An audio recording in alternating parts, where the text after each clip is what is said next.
Wait, hold up. This video is dedicated to every woman in the whole world. You have to know that you're special.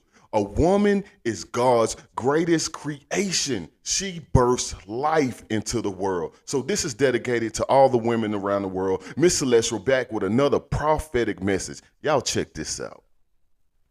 A lot of you young ladies, you're not in any danger of overly high blood pressure. You have your youth, you have your strength, and you are also descended from God's seed. And you can hear in Exodus chapter 1 that what the midwives said, Sifra and Pua, is that the Hebrew women are very brisk. They're very lively when it comes to giving birth. You naturally have God's energy and God's push and God's mandate and mantle upon your lives as women. You're not birthing persons. You are women. You are not womb men. Stop that silly play on words nonsense that people are doing. This word gematria isn't taking you anywhere but into deeper confusion. Just read the words and respect them for what they are. Just do that, and confusion will leave you. You are women. You have wombs. You have uteruses. They are built into you and they know their function. And God says in his word that he has naturally gifted you with swift and lively birth. But when these people are cutting you across that band of muscle, you are being weakened in the very place that you should be able to push out the entirety of the seed that God wants to bless you with over time. C-sections give a lot of money to the hospital. It's very profitable for them every time they do a C-section. They're able to bill all types of different line items. And that's why these final births end up being so expensive for women. So the C-section here is going to cut a very pivotal band of muscle that greatly lengthens your recovery time. And a lot of you, if you are honest, you say that you don't want to go back and have a second baby without linking the fact that this unnecessary cut across that band of muscle is the reason that you don't want to go back. Another thing is that they go after the womb a lot. They will be telling you, oh, we've seen a little scratchy there. We want to observe it. It's not true, ladies. It is to get you to have hysterectomy at ridiculous ages, and you will no longer be able to birth and bring out the seed of Israel. You will no longer be able to be a functioning member of growing the tribe like your mother, Sarah, and Rachel, and Rebecca, and the rest of them did. It is a targeted push to make you as sterile as Palestine, Israel did to the Ethiopian Jews. Told them, oh no, we accept that you're Israel. We've done the DNA test and we've looked at all the artifacts and we've also looked at the fact that you have a more complete Bible than we do. And so we accept you, but we just want to make sure that you're not bringing in any germs and sicknesses. And so we're going to give you a few shots. They sterilized those people. They sterilized those people. There's wickedness in the earth. You can call it conspiracy, but these things have been exposed. These things have already been exposed, and God says it is part of a carefully laid out agenda to erase his people and to stump their numbers of growth. And sometimes when God wants to bring you a deliverance, when God wants to bring you a key, when God wants to bring you a truth, it is coming through another person. This is where wisdom and humility will work for you. If someone is being used of God and their mouth opens, as Miss Tracy's mouth opened, that has brought us all the horror that is known as the Beautiful Men of America series.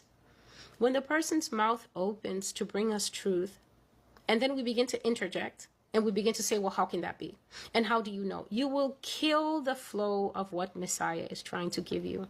And I thank God that I'm not like that, because I know that God is always speaking through so many different means besides just dreams or visions of saying to me, Celestial, did you know this and this? We're driving and we're talking about the sermon. We're talking about how church was.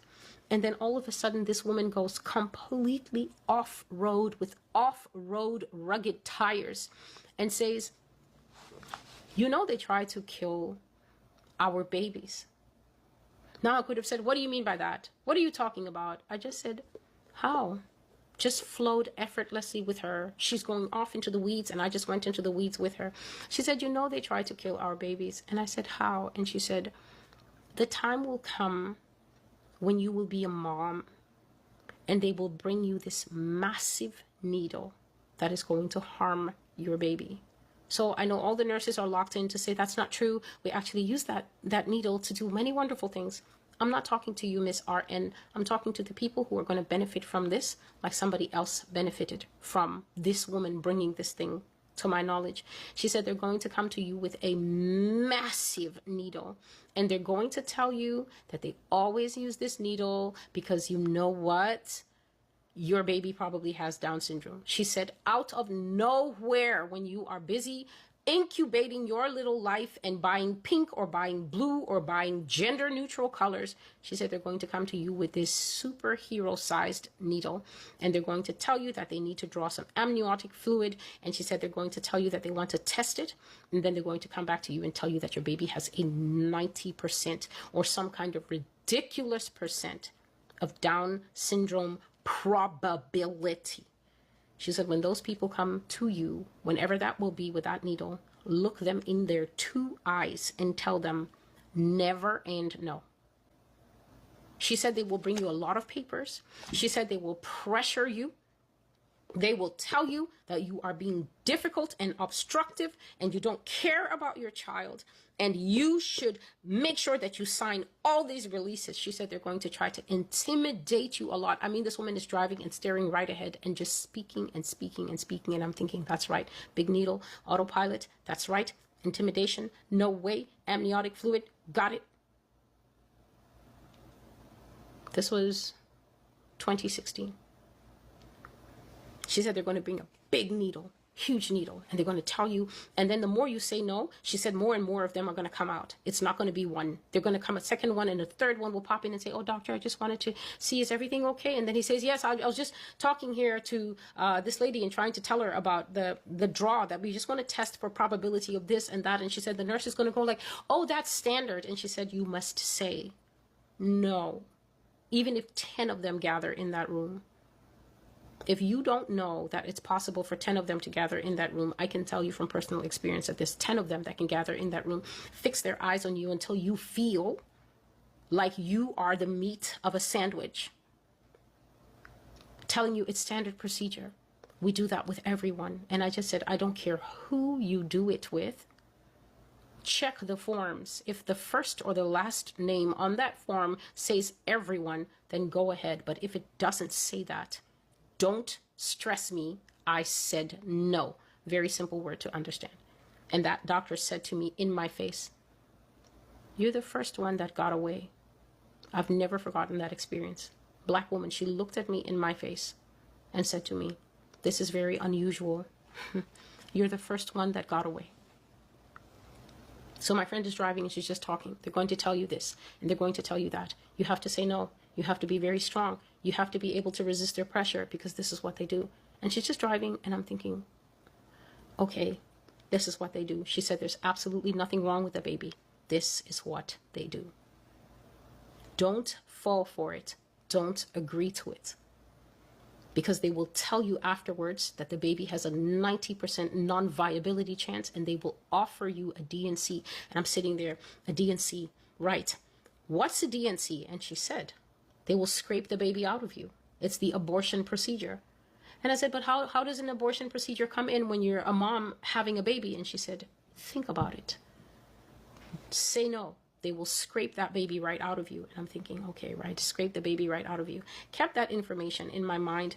Unbeknownst to me across the country, a beloved friend has taken pregnant, married, and then the bundle of joy is coming along. And we are talking, and I find out that she, just like Elizabeth, has been keeping this thing secret, and she's quite far along. And then she tells me the news, and I am so happy. I'm celebrating with her, and my mouth just opens. They're going to come to you with a very big needle, a big, big needle. It's going to be gargantuan, and they're going to tell you that they need to take amniotic fluid to test, and they will come back and tell you that your little one is probably not viable, and the best thing for you to do is to not have the baby. It's to abort and wait for a more viable fetus. Don't do it. Do not do it. 2 weeks later, they came to her with a big needle. Just 2 weeks later. Something that actually was incubating for months. information that was given to me that had absolutely no applicability to me, because it was handed to me and because I received it. This young woman, young couple, it's their only baby. They came to her with that needle and they told her it was standard practice because there were a few things on the chart and a few things that were worrying them, and they felt that they needed to do this. It's just standard practice. Standard practice. I'm sorry to say this, mother. Standard practice is the reason why your daughter isn't here anymore. You left her and you left your nephew. You left her, your grandbaby. You left your nephew or your niece or your grandbaby in the hospital. The both of them stayed, and you've laid them to rest now under a tombstone. It says her name and it says the baby's name on the tombstone, but you also should have just written, it's just standard practice. I don't have any problem giving you freely what God gives me. This platform doesn't exist here for interest. It's not for likes. It's not for clicks. It's not for any of that. It's for us all to be warned that we are basically living in the most inhospitable womb of all, the United States of America. And I must say this, living in the last days and times, it seems that our women have the hardest jobs ever. It seems like our women are not being held up on a pedestal that they need to be held up on. The giver of life, connected straight to the Creator, to birth a being into this world, to deliver another spirit into this world is amazing. The woman is the most connected creature on this earth to God. And I believe that. You have to believe that. You have to know that. And it seems that nowadays, in these times that we're living in, that the woman gets mistreated, misguided, misled. We have to get back to a point where the woman actually knows her value. We have to get back to a point where we treat our women right, where we guide and lead them and make sure that they're well protected and taken care of. You have to know this, ladies. I want to thank y'all for tuning in to another prophetic message by Miss Celestial. And this one, I believe, is one of the best ones that I have ran across this far. So make sure y'all drop down in the comments. Let me know how you feel about this video. Hey, see y'all next time.